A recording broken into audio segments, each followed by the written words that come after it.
अनोखा जानवर। एक जंगल में सभी जानवर मिलजुल कर रहते थे। उनका राजा शेर भी उनके साथ बहुत अच्छे से रहता था। कुछ दिन से वहाँ बारिश ना होने के कारण सारा जंगल सूखा पड़ गया था। जंगल का सारा पानी खत्म हो गया था, जिससे सारे पेड़ भी सूख गए थे और जानवर भी प्यास से तड़पने लगे थे। एक दिन इस सब से छुटकारा पाने के लिए सभी जानवरों ने एक साथ कुछ उपाय के बारे में सोचने के लिए एक सभा बुलाई। शेर ने कहा, पानी ना होने के कारण और धूप से हम सभी को बहुत परेशानी हो रही है। प्यास से हम सबकी जान जा रही है। क्या किसी के पास कोई उपाय है? हाँ, पीने को पानी नहीं है, खाने को कुछ खाना भी नहीं है। अगर ऐसा ही रहा तो हम मर जाएंगे। मैं अकेला कुछ नहीं कर सकता, पर आप सब फिक्र मत करो। हम सब मिलजुल कर कुछ ना कुछ उपाय निकाल लेंगे। वो सब अपने अपने घर वापस चले गए। कुछ देर बाद वहाँ एक अनोखा जानवर आया। उसका सर शेर की तरह था, चेहरा हाथी की तरह था, शरीर हिरन के जैसा था और पूंछ लोमड़ी की जैसी। उसको देखकर हिरन ने कहा, कौन हो तुम? आज तक तुम जैसे जानवर को इस जंगल में कभी नहीं देखा। हमारे जंगल में क्या कर रहे हो?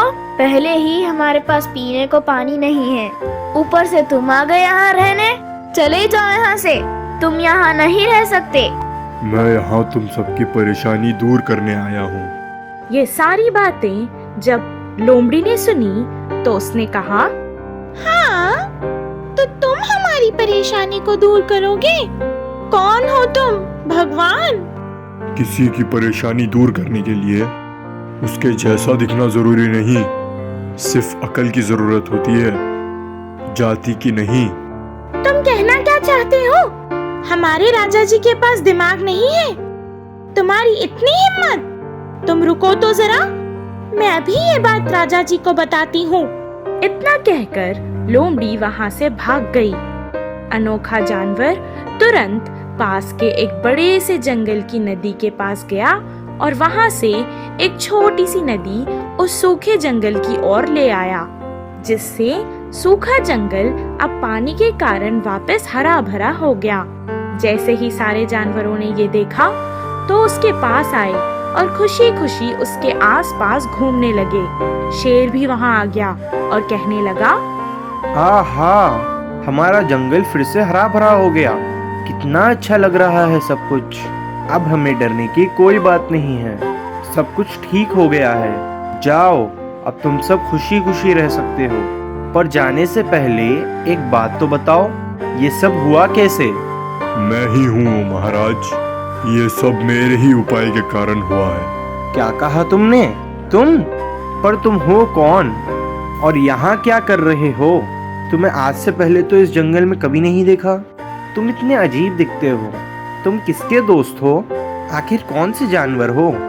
सब जानवर इनाम के लालच में कहने लगे, महाराज, ये मेरा दोस्त है। इसकी पूंछ तो देखिए, बिल्कुल मेरी जैसी है। नहीं नहीं, ये मेरा दोस्त है। देखिए राजा जी, उसके शरीर पर भी मेरी तरह निशान है। नहीं, ये तुम्हारा दोस्त नहीं है, ये मेरा बेटा है। देखो, उसका शरीर भी मेरे जैसा बड़ा है और उसके चेहरे पर देखो, सूंड और दांत मेरे जैसे ही है। उन सब की बातें सुनकर अनोखा जानवर बहुत दुखी हुआ और कहने लगा, मैं तुम सब में से किसी का दोस्त नहीं हूँ, किसी का बेटा नहीं हूँ। जैसा तुम सब ने पहले कहा, मैं बस अनोखा जानवर हूँ। उसकी बात सुनकर शेर ने कहा, अच्छा, ऐसा है तो ठीक है। मैं इस जंगल का राजा ऐलान करता हूँ कि आज से तुम हमारे राजा हो। आज से हम सब तुम्हारी बात सुनेंगे। तुम इतने होशियार हो और इस जंगल को ऐसे ही राजा की जरूरत थी। लोमड़ी ने हिरन से कहा, अब से ये हमारा राजा है। वाह, इसकी तो किस्मत बहुत अच्छी है। कल तक तो हम इसे जानते भी नहीं थे और आज ये हमारा राजा बन गया है। इसके पास किस्मत के साथ साथ अक्ल भी बहुत है। हमें इससे बचकर रहना होगा। अगर हम अपनी सोच को अच्छा रखेंगे तो हमारी जिंदगी भी अच्छी रहेगी। हमने उसके शरीर को देखकर उसके एक एक अंग को हमारा है कहकर लड़ने लगे। ये सब सिर्फ इनाम के लिए। अब तुम सब समझे, जीतने वालों के लिए पहचान में होना जरूरी नहीं, वो अकेले ही अपनी पहचान बना लेते हैं। आज से वही हमारा राजा है, हमें उसकी इज्जत करनी चाहिए। इसी से हमारी और जंगल की खुशहाली बनी रहेगी। सारे जानवर हाथी की बात सुनकर खुश हो गए और वापस अपने अपने घर चले गए। इस कहानी से हमें ये शिक्षा मिलती है कि अक्ल लगाने से कोई भी परेशानी का हल मिल जाएगा। एक गांव में एक मुर्गी थी। एक दिन उस मुर्गी ने अंडे दिए। कुछ ही दिनों में उसमें से मुर्गी के बच्चे आते हैं। वे सभी एक घोंसले में आराम से सोते थे। मुर्गी अपने बच्चों का ध्यान अच्छे से रखती थी। उधर ही उनके पास ही एक बिल्ली का निवास था। एक दिन बिल्ली की नजर उन मुर्गी के बच्चों पर पड़ी। तभी बिल्ली निर्णय कर लेती है कि उनके साथ सीधा बनकर खा जाएगी। अचानक से एक दिन मुर्गी को बाजू के गांव में जाना पड़ा।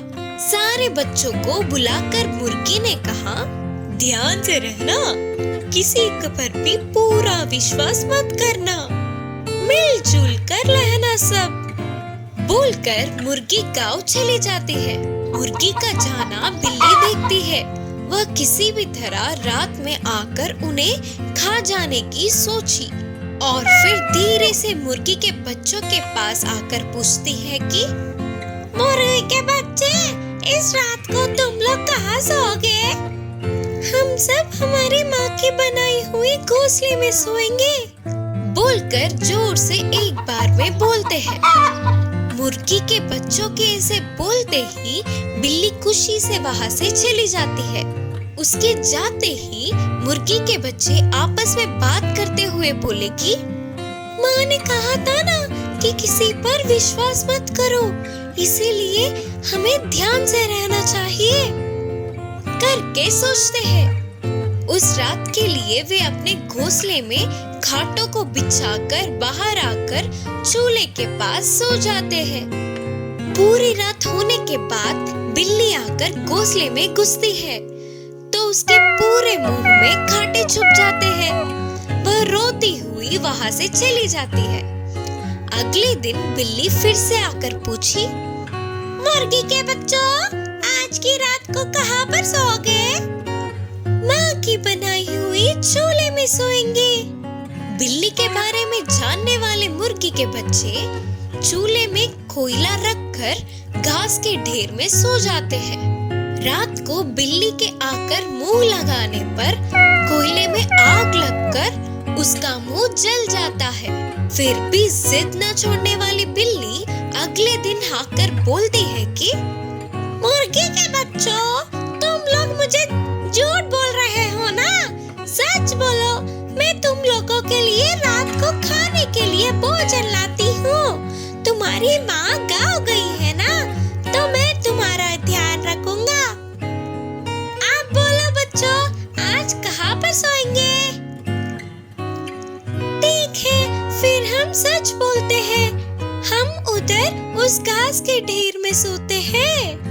ठीक है, फिर मैं जाकर रात को घास के ढेर पर आऊंगा। तुम लोगों के लिए खाने ले आऊंगा, तैयार रहना। ऐसे बोलकर बिल्ली चली जाती है।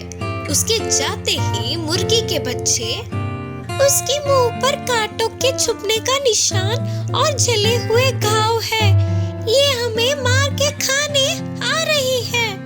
आज किसी भी तरह हम इसका पीछा छुड़ा लेंगे। सोचकर सारे मुर्गियां मिलकर एक चाल सोचते हैं। रात को वे सब खाट छट के बिल्ली का इंतजार कर रहे थे। तब बिल्ली आकर तुरंत घास के ढेर में घुसती है तो तुरंत सारे मुर्गी के बच्चे उस घास के ढेर को आग लगा देते हैं। उस आग में बिल्ली जलकर राख बन जाती है। अगले दिन ही माँ मुर्गी वापस आती है। उसको बच्चे पूरी बात बताते हैं। वह खुशी से अपने बच्चों को अपने पास लेकर फिर कभी भी तुम लोगों को छोड़ के नहीं जाऊंगी करके बोलती है। यह सुनकर सारे बच्चे खुशी से उछल पड़ते हैं। मायावी घोड़ा। एक जंगल था। उस जंगल में कभी कभी एक राक्षस आकर अपने भोजन के लिए हाथ आए हुए जानवर को ले जाता था। उस राक्षस के आने पर अपने प्राणों को हथेली में रखे डर डर के रहते थे सारे बाकी के जानवर। इस बार वह राक्षस आया और सारे जानवरों को डरा के बकरी को उठा ले गया। इसी जंगल में एक घोड़ा था। वह बहुत ही सीधा साधा था, लेकिन उसके मासूम होने के कारण उस जंगल के बाकी के जानवर उसे हमेशा चिढ़ाते थे। हिरन ने कहा, अरे ओ घोड़े, इस पूरे जंगल का चक्कर काटना होगा, मुकाबला हो जाए क्या? फिर लोमड़ी ने कहा, हाँ, वो क्या भागेगा, ऊपर से डरा हुआ। बोलते हुए लोमड़ी चिढ़ाने लगा। उन बातों से सारे जानवर हंसकर चिढ़ाने लगे। मैं सबकी तरह ही हूँ ना, लेकिन फिर भी मुझे ये क्यों रुलाते हैं ये लोग हमेशा? मैं इनके साथ नहीं रहूंगा, कहीं दूर दूसरी जगह चला जाऊंगा। सोचते हुए उदास होकर उधर से चला गया घोड़ा। ऐसे अकेला जाने वाला घोड़ा डर डर के आगे बढ़ने लगा। इतने में उसके सामने एक अनोखा रूप प्रत्यक्ष हुआ तो घोड़ा और डर गया। उस अनोखा रूप ने कहा, नहीं दोस्त, मैं तुम्हारी मदद करने आया हूँ। लगता है तुम किस परेशानी में हो। तुम्हारी परेशानी बताओ, मैं दूर करूँगा। ऐसे उसके इतने अच्छे से बात करने पर घोड़े को बहुत हिम्मत मिली और उसने अपनी सारी परेशानियों को बताया। फिर उस अनोखे रूप ने कहा, तुम्हें देखकर मुझे बहुत दया आ रही है। ठीक है, कोई बात नहीं, मैं तुम्हें मायावी घोड़ा में बदल दूंगा। उससे तुम तेजी से भाग सकोगे, किसी से भी जीत सकते हो। बोलकर उसे मायावी घोड़े में बदल दिया। वह बहुत शक्तिशाली बनने पर घोड़ा बहुत खुश हुआ और तेजी से भागते हुए अपने लोगों के पास आया। क्यों रे, फिर वापस आ गया? मुकाबले करने के लिए तैयार हो क्या? इसके कारनामों को देख लगता है कि यह किसी न किसी दिन मरेगा ही। उनके साथ ही बाकी के सारे जानवर भी घोड़े को चिढ़ाते हुए हंसने लगे। फिर भी उन सब के बातों को अनसुना करते हुए घोड़ा बस चुपचाप घास खाने लगा। फिर थोड़ी देर बाद बड़े बड़े आवाजें करते हुए राक्षस वहां आया तो सारे जानवर डर के भागने लगे। राक्षस लोमड़ी को उठाकर ले गया। इस बार राक्षस के पीछे ही घोड़ा तेजी से भागने लगा। फिर राक्षस के साथ युद्ध के मैदान में उतरा। आखिर में मायावी घोड़े के हाथों राक्षस मर गया। लोमड़ी को लेकर घोड़ा अपने लोगों के पास आई। ऐसे उतने बलशाली राक्षस को घोड़े ने किस तरह हराया करके लोमड़ी अपने बाकी के सभी जानवरों से बोली। सारे जानवर चौंक गए। फिर घोड़े ने कहा, हमारे बल जानने के लिए हम आपस में मुकाबला करना नहीं, बल्कि हमारे दुश्मन से जीतना काफी है। तब सारे जानवरों ने घोड़े को छिड़ाने के लिए क्षमा मांगा। उस राक्षस से पीछा छूटने पर सारे जानवर खुशी से घोड़े को अपना नेता बनाया। माँ बतख की चतुरता। एक जंगल के नदी में माँ बतख अपने बच्चों के साथ मिलकर रहती थी। ये सब नदी में आराम से घूमकर उनके लिए पर्याप्त भोजन को समेटकर खुशी से रहते थे। एक दिन सबसे छोटी बतख ने अपनी माँ से कहा, माँ, हमने आज तक इस जंगल का सैर नहीं किया, सिर्फ एक बार हमें अपने साथ ले जाकर दिखाओ ना, करके पूछी। इसके लिए माँ बतख के मानने पर अगले दिन ही जंगल का सैर करने की सोची। जैसे सोचा था बिल्कुल वैसे ही अगले दिन सुबह ही माँ बतख ने अपने बच्चों के साथ नदी से बाहर निकलकर जंगल की ओर चल पड़े। ऐसे बतख के सारे बच्चे खुशी से झूमते हुए माँ के पीछे पीछे चल पड़े। जंगल में थोड़ी दूर जाते ही माँ बतख को बस थोड़ी ही दूर में एक भेड़िया दिखा। अपने बच्चों से कहा, बच्चों, दूर से वह भेड़िया इसी तरफ आ रही है। तुम सभी फौरन पास के नदी में चले जाओ करके धीमी आवाज में बोली। माँ के कहने पर सारे बच्चे नदी की ओर भागने लगे। तुरंत माँ बतख ने अपने पंखों को फैलाते हुए बहुत ही मुश्किल से चलने लगी। एक तरफ भागने वाले बच्चे तो दूसरी ओर ना चल पाने वाली माँ बतख को देखकर, बतख के बच्चे तो मेरे एक टाप के लिए भी काफी नहीं होंगे। शायद माँ बतख घायल हुई होगी, इसीलिए तो कहीं नहीं जा पाएगी। इससे खाके मैं अपनी भूख बुझाऊंगा। हंसता हुआ बोलकर भेड़िया माँ बतख की तरफ आने लगा। इतने में सारे बतख के बच्चे नदी में चले गए। यह देखने वाली माँ बतख ने अपने पंखों को सीधा करके एक ऊंची उड़ान भरी और नदी के बीच जाकर बैठ गई। माँ बतख को देख सारे बच्चे खुशी से उछल पड़े। एक झटके में घटित घटनाओं से भेड़िया चौंक गया और सोचने लगा कि अरे ऐसे हाथ लगे बतख अपने बच्चों के साथ साथ बच के निकल गई। सोच के अपने आप को कोसता हुआ उदास होकर उधर से चला गया भेड़िया।